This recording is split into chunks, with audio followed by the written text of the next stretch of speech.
So you've already heard who is our general sponsor. So now I will invite Cosmin Vladimirescu, right? Okay, to join me here on the stage. He is a country manager at Romania and Croatia at Mastercard. Please, one big applause. Thank you so much. A couple of things about myself. So I've been somehow involved in this world for more than half of my life. Last 15 years I spent with Mastercard. So I'm in for the game. I love this. I'm a strong believer in the electronic payments, in the digital economy. I believe in the benefits that it brings to consumers, to companies, to governments, to people in general. So I'm a very passionate person. Equally passionate about the financial industry and electronic payments as I am about basketball. Basically, I was trying to figure out what should I tell you. So I'll try to simplify things. These 2 years have been awful, definitely, and they've been very impactful on our lives. But also it was a good educational point, and it was if you would call it a big reset in the way we think, we act, we establish our priorities, the way we address those. And obviously, e-com was one of the easiest way we could use in order to facilitate the things that we need. We were all driven towards digitization. We were all driven towards things like electronic payments, online shopping. It was basically the only way we could do it. We could have dealt with this problem that we had. So obviously, we've seen some tremendous growth, which is amazing, which is very good. It connected people, it helped them a lot, and now I think it's our mission to understand what's the next step in the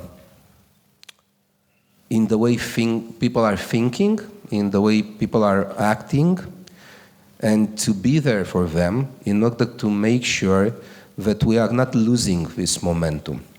Yeah? That things will continue to evolve at the same pace as they did over the last 2 years.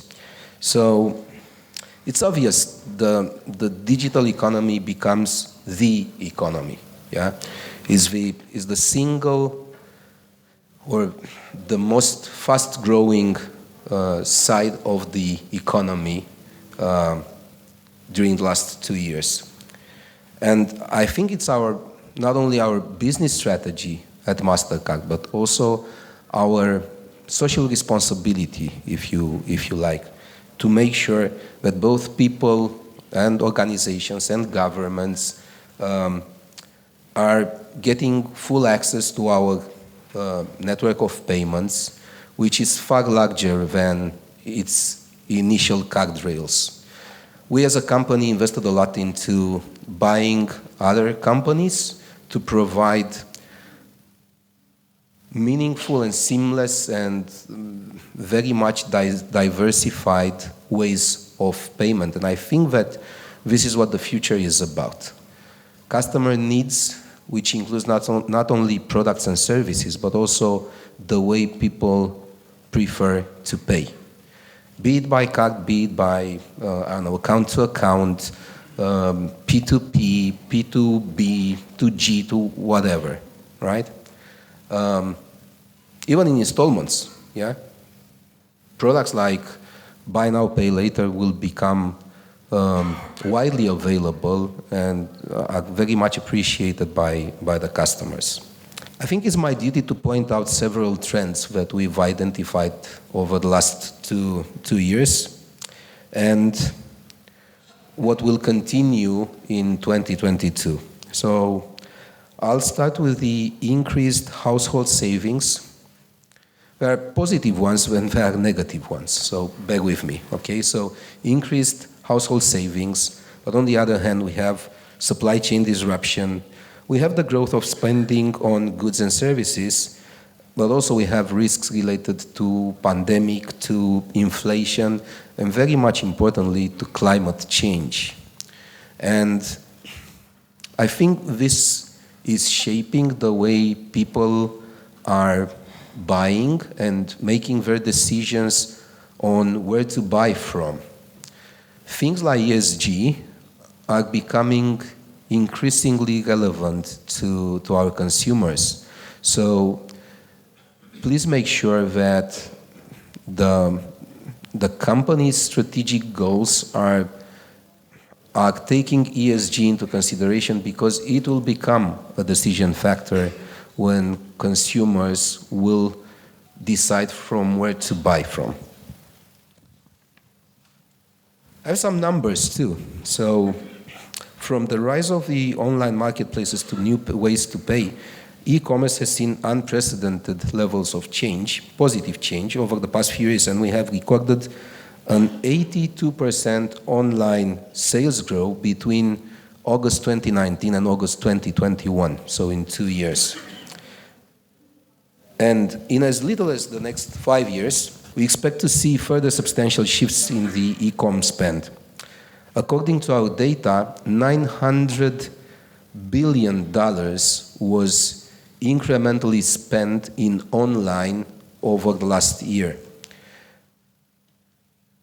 That's a 6 percentage point increase in incremental e-com penetration. So to put it differently, if in 2019, $1 out of every $7 was spent in e-com, in 2020, $1 out of every $5 were spent in online. So that's quite a big increase.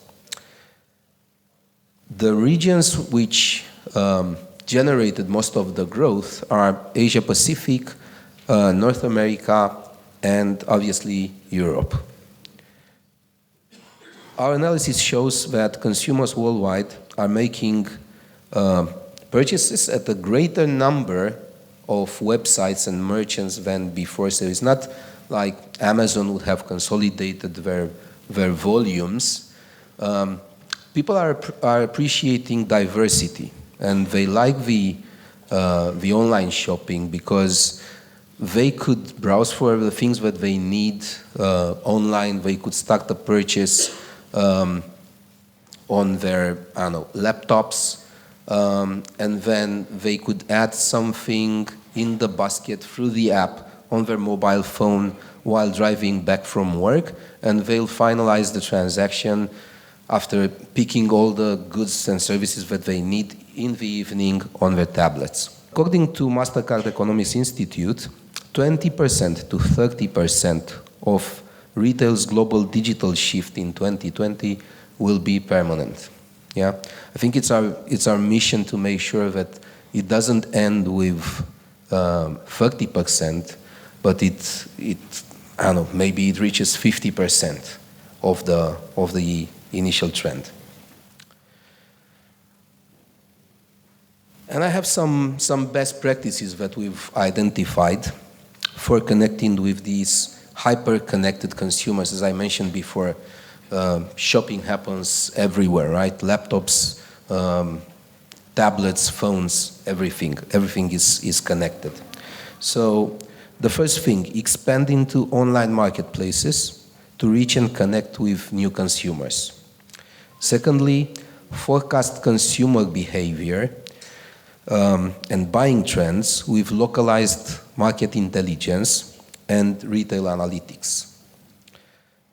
Understand changing buyer preferences by accessing consumer purchase and behavioral insights, and I'll come back to this one. Provide multiple ways to shop and pay with flexible digital experiences and new payment technologies.